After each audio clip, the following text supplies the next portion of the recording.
Arrastión, buenas tardes a todos. Me presento, me llamo Robert y bueno, pues por si hay algún despistado por aquí, la charla de hoy va a versar sobre el ransomware. De manera genérica, el ransomware es un ataque informático que se está produciendo fundamentalmente en las empresas en las que un criminal es capaz de acceder a sus datos, a los datos de la empresa y cifrarlos.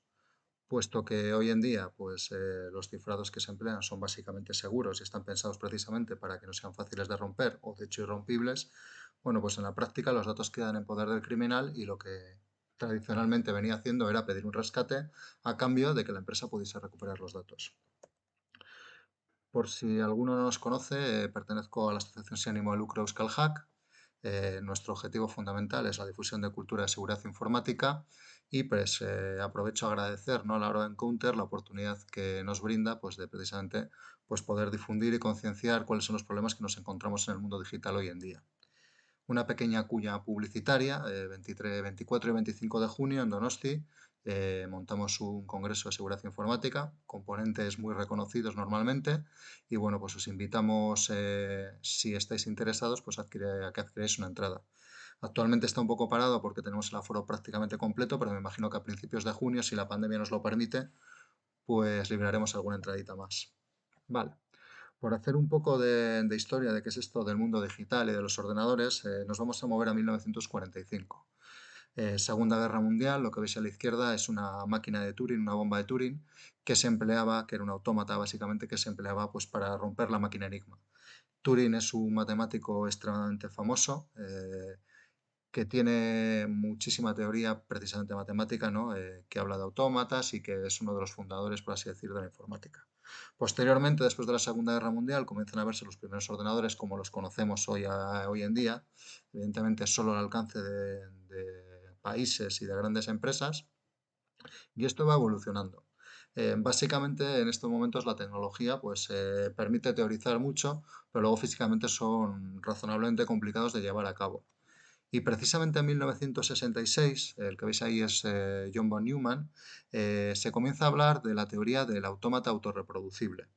Esto es un ejercicio más teórico que real, pero marca las bases de lo que podría ser un virus, ¿no?, un programa que es capaz de reproducirse sin que pues, nadie lo controle. 1966, años felices, y precisamente hay un festival en Benidorm en el que en el año 1968, un poquito posterior de la teoría que lo estoy conduciendo, pues gana Julio Iglesias con la canción La vida sigue igual. Vale. En aquel momento, pues los matemáticos eran fundamentalmente los informáticos, físicos, no existía como tal la profesión de informática y bueno, pues era razonablemente complejo el llegar para las personas normales a un ordenador.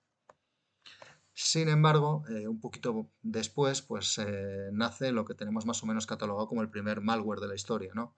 Creeper provoca razonables daños informáticos, confirma que la teoría del autómata reproducible pues, puede llevarse a cabo y empieza una era entre los creadores de malware pues, que tiene un afán, yo creo que más de desafío técnico o de propio orgullo, ¿no? Ser capaz de soltar esos bichitos por el mundo y que pues, se vayan expandiendo y sean autorreproducibles.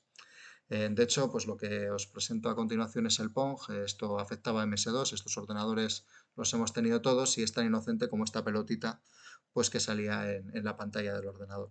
Como podéis comprobar, pues es más un ejercicio de pericia informática que algo dañino o algo que pueda utilizarse como business. Vale. Sin embargo, alrededor de 1999 hay un cambio en la mentalidad de los desarrolladores de malware. ¿Por qué digo esto? Bueno, pues hay un par de virus muy famosos, el Melissa y el I Love You, se expanden a través de macros por el correo electrónico, es un adjunto que llega, se ejecuta, coge la dirección de correos electrónicos de la víctima y se sigue expandiendo, ¿no? Es un gusano. Tiene una expansión exponencial y acaba provocando bastantes daños en empresas. ¿Qué es lo que sucede? Pues que lo que hasta ahora era una comunidad razonablemente abierta, con cierto ánimo de fardar, ¿no?, de he sido capaz de hacer un malware, con esta detención cambia un poco de mentalidad. Y es que el FBI en principio detiene al presunto autor del virus y, bueno, pues evidentemente le piden unos cuantos años de cárcel, etcétera, etcétera. Y claro, los desarrolladores de virus cambian un poco la forma de pensar. A partir de 2000, cualquiera que desarrolle un virus tiene básicamente un interés económico. Dejamos de lado esto del romanticismo, de ver si soy capaz, y empezamos a crear virus diseñados expresamente para conseguir dinero, para monetizar ese esfuerzo. Vale, en los orígenes de lo que podría ser el ransomware tenemos dos modalidades de estafa, por llamarlo de alguna manera, basadas en malware, que son el secuestro del sistema operativo mediante falsos antivirus y el famoso virus de la policía.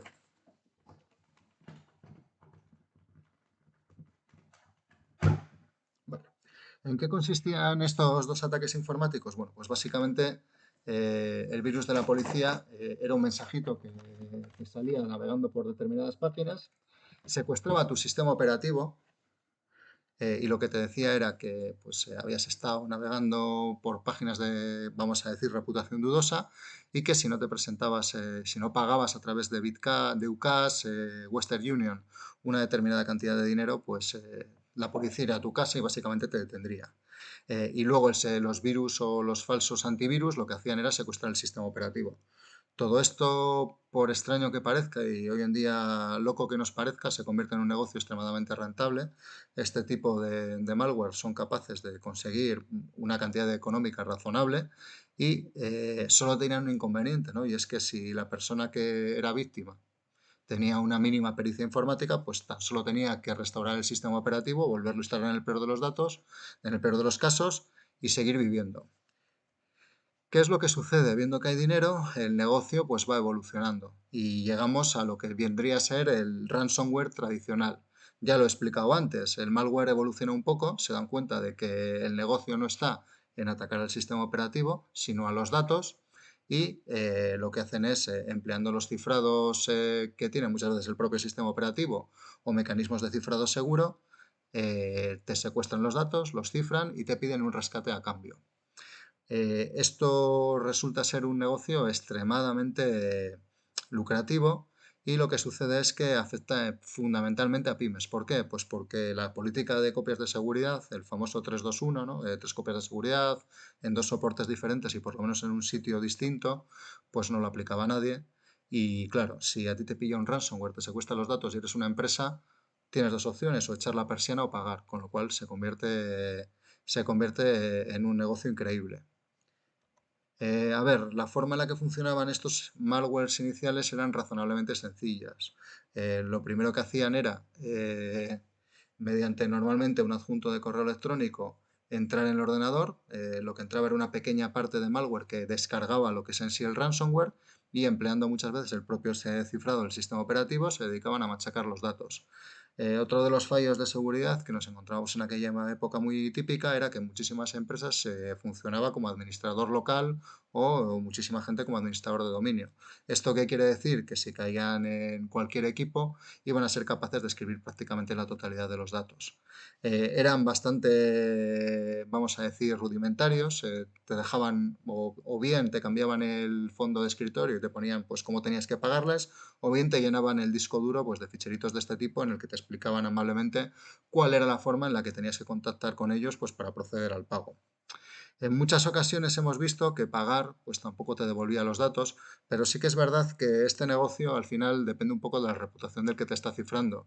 Si tú tienes la seguridad de que por mucho que pagues no te va a devolver los datos, pues evidentemente no hubiese pagado nadie, y viendo la cantidad de dinero que ganaron, pues era evidente que funcionaban y que probablemente daban un servicio postventa bastante interesante. Vale, alrededor de 2017 tenemos otro cambio de mentalidad y otra evolución en el ransomware. En WannaCry es un incidente que sucede, pues como ya os digo, en 2017, y que fundamentalmente afecta a Telefónica. Si tenéis algún amigo en el sector, probablemente os haya enseñado un vídeo en una sala de control de Telefónica diciendo a todos los empleados que por favor apaguen los ordenadores y se vayan a casa. Bueno, lo que pasó aquí es un pequeño experimento, por llamarlo de alguna manera, en la que los autores de malware lo que hicieron fue mezclar un exploit que se había publicado recientemente, había sido robado a la NSA, que se llamaba Eternal Blue y que permitía ejecución de código remoto en Windows 7, con lo que es el secuestro de datos. Entonces, esto una vez que caía en la red se empezó a propagar por aquellos equipos a los que tenía acceso y aprovechando una vulnerabilidad del sistema operativo que ya llevaba yo creo que alrededor de un año y en muchísimos sitios vemos que estaba sin parchear, pues comenzaba a cifrar sin ningún tipo de piedad aquellos archivos en los que podía escribir, ¿de acuerdo? Está poco claro qué fue esto, porque económicamente fue una ruina, alcanzaron un montón de repercusión mediática, pero muy poco dinero, y esto para un grupo criminal la verdad es que es un negocio bastante pobre. Eh, Parece, o algunos expertos hablan de que podría ser un intento de ir perfeccionando algún tipo de arma ciber. Bueno, ahí están los datos, es un incidente sobre el que podéis leer y la verdad es que lo que sucede es que hay un cambio de mentalidad terrible en las empresas. Si Telefónica, que es una de las mayores tecnológicas del Estado, es víctima de un ransomware, eso quiere decir que el resto probablemente están mucho más desprotegidos, porque realmente Telefónica como operadora pues ya llevaba mucho tiempo sufriendo ataques, estafas y se supone que tiene una cultura digital bastante madura, seguridad digital bastante madura. Vale, ¿qué sucede? Bueno, pues lo que suele suceder en este mundo, ¿no? Hay que poner soluciones. De hecho, WannaCry abre telediarios. Se empieza a hablar muchísimo en los medios más media, por decirlo de alguna forma, de esto de los ataques informáticos. Y, evidentemente, pues hay que poner una legislación que nos ayude. ¿Qué es lo que sucede habitualmente cuando hay que arreglar algo? Bueno, pues que se juntan los políticos con los abogados y al final pues acabarán haciendo una legislación que para mí ayuda más bien poco. De hecho, dificulta bastante la vida del personal de IT. Evidentemente, los puestos que más cobran pues son de dirección y no requieren ningún tipo de conocimiento técnico. Pero bueno, esto si os dedicáis al mundo tecnológico os daréis cuenta de que es igual. Y llegamos a 2019. El ransomware, bueno, pues ocurre aquí y allá. De vez en cuando te vas enterando de determinados incidentes. La verdad es que no se consigue parar, pero bueno, las empresas van desarrollando unos buenos sistemas de backup y al final más o menos están librándose, pues perdiendo una semana, unos días entre que sucede el incidente, ¿no? Y pues restaurar una copia de seguridad. En 2019 hay otro cambio de paradigma que es Emotet, que ya se parece mucho a lo que nos encontramos hoy en día. Emotet incluía una variante nueva y es que, en primer lugar, la forma en la que se propagaba, que era a través de servidores de correo hackeados, era brillante. Caían en la empresa víctima, les secuestraban los emails, no solo los contactos, sino los emails, empleando cadenas de respuestas de email, se metían en medio con un pequeño adjunto malicioso y lo que traía ese adjunto malicioso no era solo el ransomware, sino que empleaban un troyano bancario evolucionado que era TrickBot, que tenía razonable inteligencia y que era capaz pues, de empezar a propagarse por la red con cierto sentido. Era capaz de tratar de meter passwords por defecto, era capaz de tratar de leer en aquellas unidades del dominio, etcétera, etcétera. Con lo cual, suceden dos cosas al respecto de Motet. En primer lugar, es un virus extremadamente ruidoso porque se usa tu dominio de correo electrónico para tratar de crear más víctimas, con lo cual te enterabas de cuando una empresa caía bajo los efectos de Motet. Por otro lado, la RGPD acababa de salir y las empresas estaban un poco cagadas con el hecho de que te podían y te pueden meter un sartenazo por una filtración de datos elegante, con lo cual había bastante terror en el sector y bueno, pues resultó ser bastante eficiente porque fundamentalmente el objetivo de meter TrickBot en este paquete de ransomware era tratar de eliminar de alguna manera aquellas copias de seguridad que estuviesen accesibles por red. Un corolario muy importante al respecto de diseñar un plan de backup es no poner en la misma red en la que tienes los equipos tu sistema de seguridad o de backup. Vale, negocio redondísimo, vamos a decir que los bits de Motet caen un montón de empresas conocidísimas. Si echáis un vistazo, creo que esto fue alrededor del 4 de marzo, a Cadena Ser, pues me parece que se pasaron una semana abriendo los noticiarios diciendo que no tenían ordenadores y que estaban a papel y boli. Caen empresas importantes, Everis, bueno, caen un montón de ellas. Y bueno, pues nuevamente otro cambio de paradigma y evidentemente llegamos a lo que nos estamos encontrando hoy en día en los incidentes de ransomware, que son ransomware operados por personas. Hay un pequeño concepto que es importante que se llama Crime as a Service, en el que explicamos un poquito más cómo es el ecosistema de esta gente que se dedica a meter malware, ¿no? En realidad no es una persona en su casa que está operando solo y que tiene el alcance que tiene, sino que son grupos criminales organizados y que encima tienen la capacidad de diferenciar las tareas en las que va a participar cada uno. Hoy en día nos encontramos que por un lado tenemos a los desarrolladores del malware, por otro lado tenemos a los afiliados, que son aquellas personas que compran ese servicio de ransomware y lo ejecutan, y por otro lado tenemos otras pequeñas bandas criminales que son las que se van a encargar de facilitar el acceso inicial a la empresa a los afiliados de ransomware. Todos estos van a porcentaje sobre el negocio y una de las partes más importantes por las que resulta tan complicado a veces perseguir estos incidentes de ransomware es porque de la misma forma que te ceden ese trozo de código malicioso y que ya está muy evolucionado, ha pasado por muchísimas mejoras y están bastante probados, también te venden un servicio de algo que denominamos mulas, que es la forma al final en la que los cibercriminales están limpiando el dinero. Al final una mula es una persona que bien engañada, bien pues se aviene a crearse una cuenta legítima o con sus datos legítimos o robados y que esa cuenta sea el destino del dinero. Entonces es muy fácil para ellos blanquear el dinero. Desde que el ransomware se está cobrando con criptomonedas, bueno, pues también es verdad que muchas veces es la persona que abre la cuenta en el exchanger para hacer la extracción, el cambio de criptodivisa a divisa ordinaria. Entonces, bueno, pues es un sistema extremadamente bien montado y extremadamente lucrativo.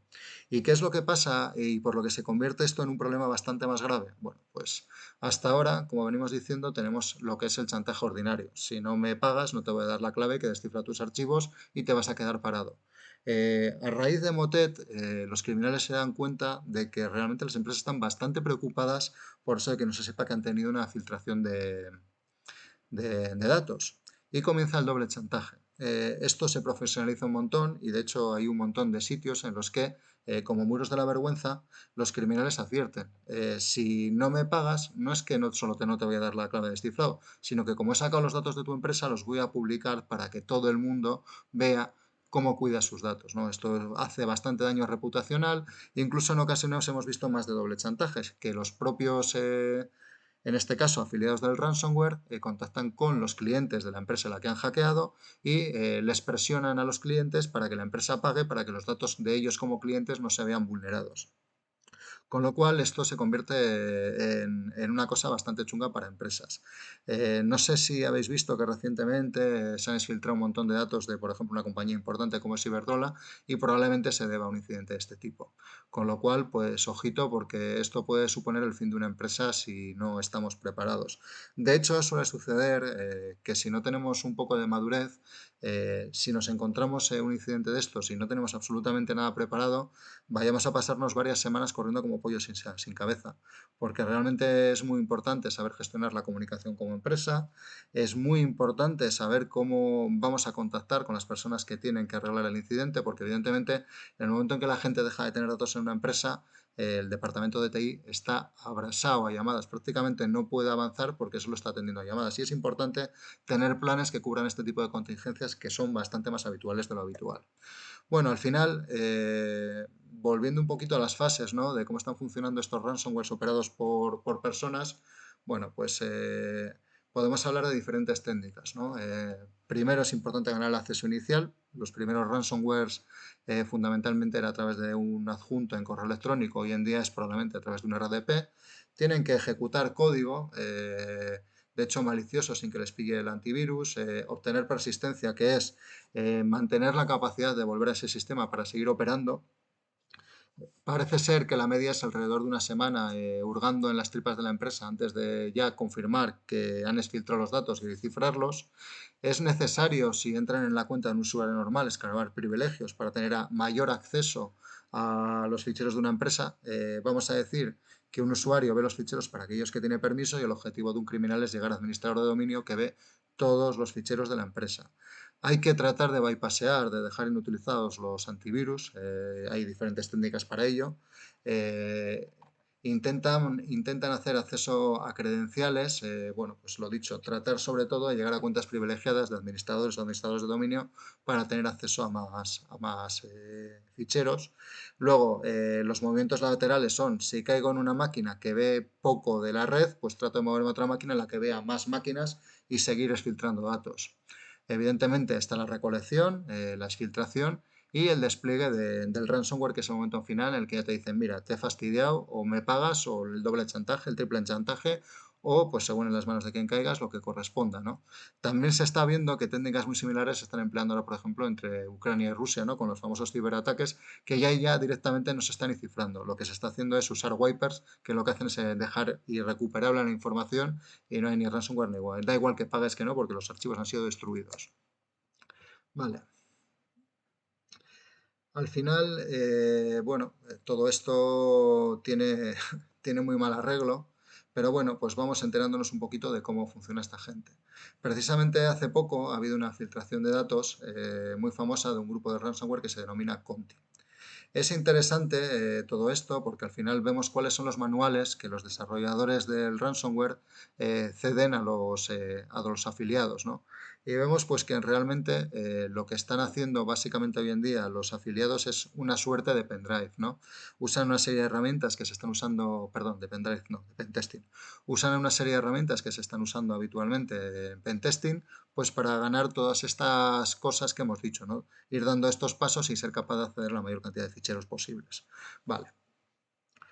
¿Qué es lo que tenemos como solución al ransomware hoy en día? Pues básicamente nada de nada. O sea, no hay una solución que vaya para el ransomware a corto plazo, con lo cual lo único que nos queda es estar preparados. Pero sí que es verdad que una forma muy técnica o muy ingenieril de pensar cuando tenemos un problema que no somos capaces de resolver es tratar de clasificarlo.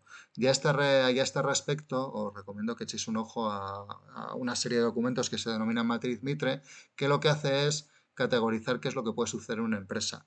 Esta matriz es extremadamente interesante porque primero nos va a dar da a todo el mundo, puede dar a todo el mundo un marco común de lenguaje en el que sepas de qué estás hablando, sin ningún género de dudas. Y en segundo lugar, bueno, pues si tú eres el responsable seguro de una empresa, viendo un poquito cuáles son las técnicas que están aplicando los criminales, pues puedes ir viendo sobre esta matriz qué tienes cubierto y qué no. Con lo cual, con un estudio en profundidad, pues serías capaz de determinar hasta qué punto tu empresa puede ser o no puede ser vulnerable a un ataque de este tipo. Por ir un poquito, ¿no? Y ponernos ahí una serie de ejemplos y ya yéndonos al ransomware concretamente, la empresa está dividida en diferentes verticales y dentro de las verticales hay diferentes técnicas, ¿no? La primera vertical, o una de las primeras verticales y de hecho de las más críticas dentro de los ransomware operados por humanos es el ganar el acceso inicial. Dentro del acceso inicial hoy en día estamos viendo diferentes técnicas. Lo que veis es el T1133 que habla de la técnica genérica que emplean los criminales. No es importante. Al final hoy en día lo que nos encontramos es pandemia, un montón de accesos a escritorio remoto, VPNs puestas que permiten a los trabajadores conectarse en remoto a la empresa, habitualmente mal securizada, ataques contra este tipo de servicios para tener acceso de un usuario dentro de la empresa. Si tenemos una página web o tenemos un servicio puesto en Internet que es vulnerable y eso está dentro de nuestra empresa, pues se trata de explotar para caer en esa máquina y luego movernos por la empresa. El phishing sigue siendo una de las técnicas de entrada importante, el robo de unas credenciales legítimas para luego emplearlas para entrar en la empresa. Y algo de lo que se oye hablar recientemente, el supply chain compromise, que realmente consiste en comprometer a uno de los proveedores de la empresa, habitualmente de software, de tal forma que ese software que viene comprometido se instala en la empresa y automáticamente pues da el control al criminal de los ordenadores o de un ordenador dentro de esa empresa. Uno de los ataques más espectaculares a este respecto fue SunBurst, que afectaba a un programa especialmente gordo, SolarWinds, que estaba instalado pues, probablemente en el top 500 de empresas de Estados Unidos, con lo cual, con un solo ataque y conseguir comprometer el SolarWinds famoso, tuvieron acceso a empresas del calibre de Google, Microsoft, el Departamento de Defensa de Estados Unidos, etcétera, etcétera. Realmente son golpes muy jugosos porque si te sale bien, pues tienes un acceso prácticamente total de un montón de empresas. Para ejecutar código malicioso, bueno, pues en primer lugar el user execution, que al final hemos hablado mucho de él, es el típico macro que te llega en un documento de Office y engañamos al usuario para que pinche y ejecute. Esto originalmente en el ransomware, ya os dijo, lo que hacía era instalar un downloader que se descargaba lo que luego iba a ser el ransomware, pero hoy en día se puede descargar cualquier cosa. Luego, una vez que estás en la empresa, pues puedes dedicarte a moverte por los propios elementos que te cede el sistema, como puede ser PowerShell o cualquier shell que tenga el sistema instalada. tratamos de usar WMI para movernos lateralmente y ejecutar, sobre todo WMI, se usa para ejecutar comandos en otras máquinas, no solo en la que estoy, y bueno, pues hay diferentes técnicas, ¿no? Al final todo esto son técnicas de pentest que están empleando los de pentesting, que están empleando los criminales. Vale. Importante, ya os he dicho que están más de un día dentro de una empresa o que pueden estar semanas incluso. Necesitan obtener persistencia, mantener el sistema abierto para que ellas puedan seguir entrando. Pueden llegar a emplear cuentas válidas, ¿no? Si robo unas credenciales y me permiten acceder, pues ya está muy bien. Pueden crear un usuario nuevo, según cómo caigan, pues si llego a administrador de dominio, me creo un usuario disimulado y entro por ahí. El típico modificar el arranque del sistema operativo para que se instale un programa que me va a permitir acceso, o incluso, bueno, pues instalar algún componente que me permita, ya no en el sistema operativo, sino en algún componente de software. Vale, las escaladas de privilegios al final consiste en, soy un usuario normal, veo un número limitado de archivos, quiero subir administrador de la máquina para ver todos los archivos que hay en la máquina, o en el mejor de los casos, administrador del dominio o administrador del bosque, que son las personas en la empresa encargadas de administrar los datos y que al final pues lo que tienen es acceso a la mayor cantidad de ficheros posible.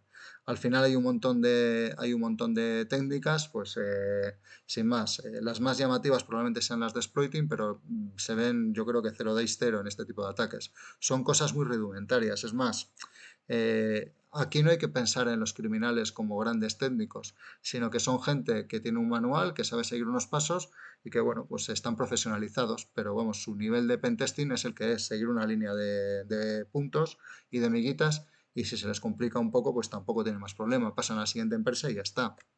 Vale, el bypass de las defensas al final, bueno, pues se pueden usar mil cosas. Para que no canten lo que están haciendo, usar los propios binarios legítimos del sistema que están firmados por Microsoft, ofuscar el código memoria, en fin.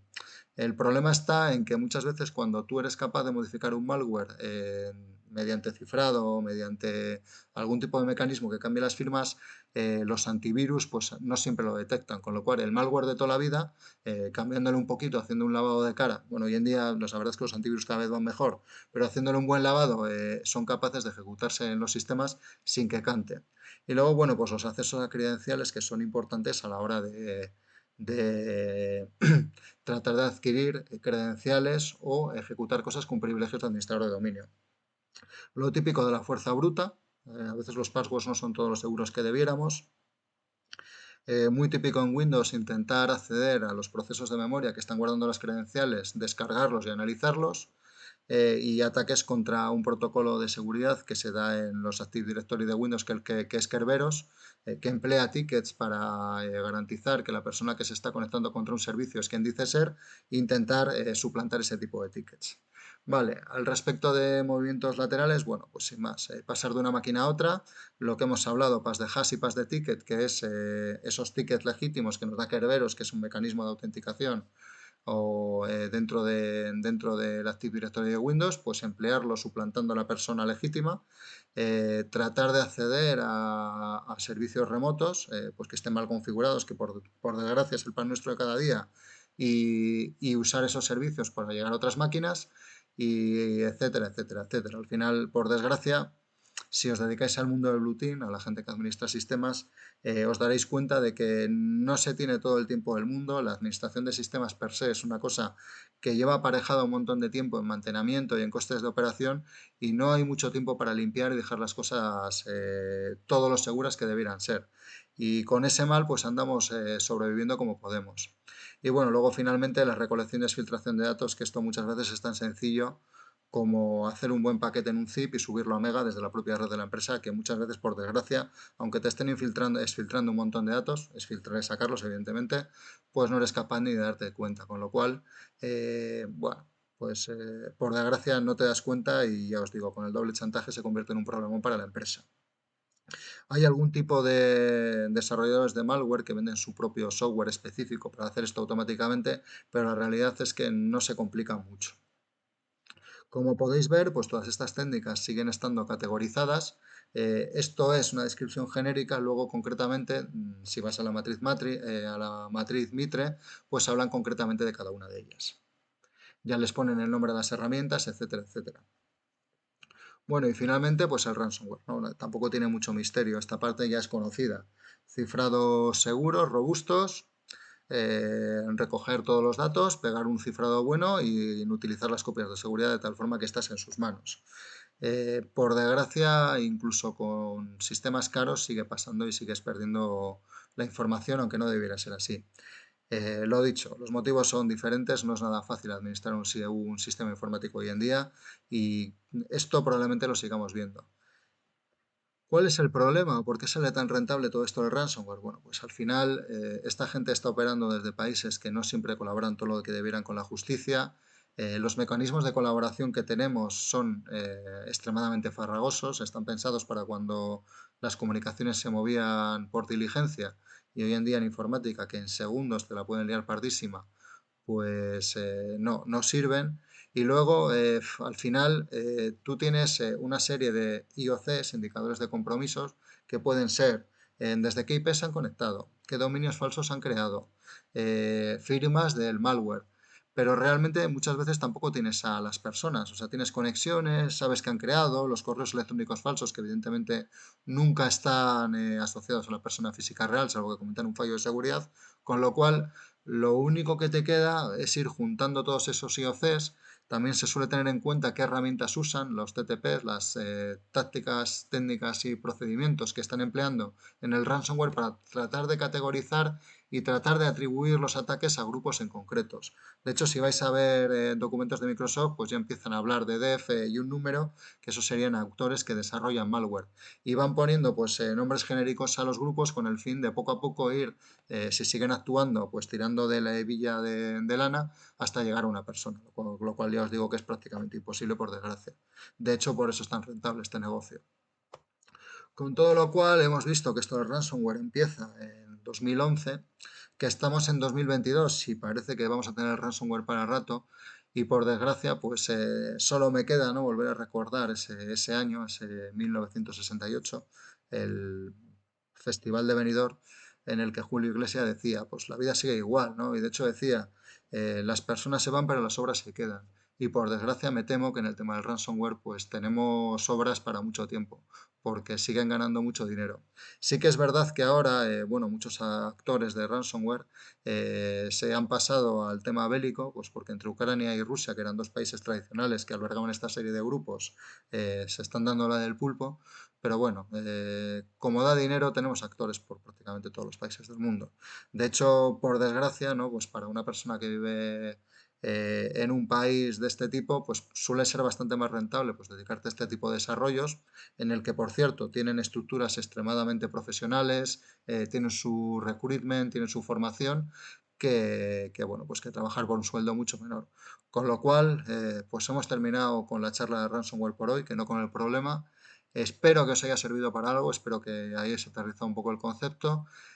Si tenéis cualquier duda, me quedo un ratito por aquí por Discord para que preguntéis. Y nada, pues solo esperar que os haya gustado y esperar poder veros físicamente en la próxima Euskal Encounter, que si no recuerdo mal, pues ya será en el BEC, si Dios quiere. Es que ricasco a todos y gracias por la atención.